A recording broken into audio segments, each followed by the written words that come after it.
कांग्रेस के प्रदेश प्रवक्ता शमशेर आलम रविवार को गिरिडीह पहुंचे और पार्टी नेताओं के साथ बैठक की। इस दौरान उन्होंने जिला कांग्रेस कार्यालय में आयोजित प्रेस वार्ता को संबोधित करते हुए केंद्र की मोदी सरकार पर जमकर हमला बोला। उन्होंने कहा कि खुद इलेक्शन बॉन्ड के जरिए चंदा लेने वाली मोदी सरकार अब अधिक दिन नहीं चलने वाली है, क्योंकि मोदी सरकार ने कांग्रेस के खाते को जिस तरह से फ्रीज कर दिया है, उससे यही साबित होता है कि मोदी सरकार अब धीरे धीरे तानाशाही रवैये पर उतारू हो चुकी है।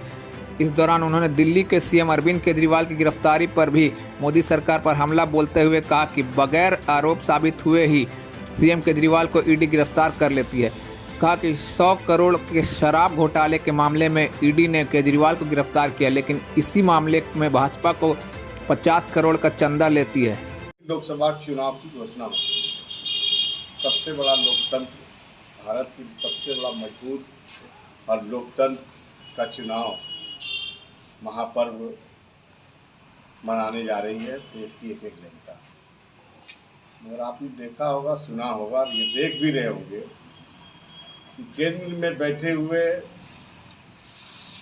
हिटलर और तानाशाह की सरकार नरेंद्र मोदी जी जो चला रहे हैं और उनके मित्र अमित शाह जिस तरह से विपक्ष को कुचल करके एंड कैन प्रक्रेन पुनः अपनी गद्दी को हासिल करने का जो षड्यंत्र रचा जा रहा है, आप देखे होंगे कि आप सुने हैं कि कांग्रेस का बैंक अकाउंट को फ्रीज कर दिया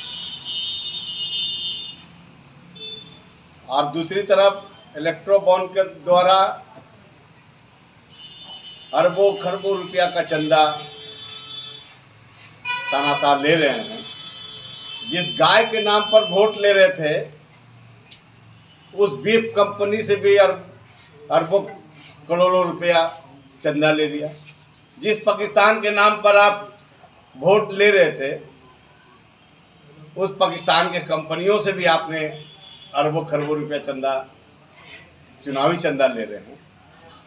और दूसरी तरफ कांग्रेस जो भी सबसे बड़ी विपक्ष है इस देश में आज के लिए, उसके बैंक अकाउंट को फ्रीज कर दे रहे हैं। ये लोकतंत्र की हत्या नहीं तो क्या है?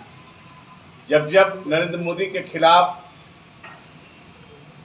इस देश के विपक्ष का कोई भी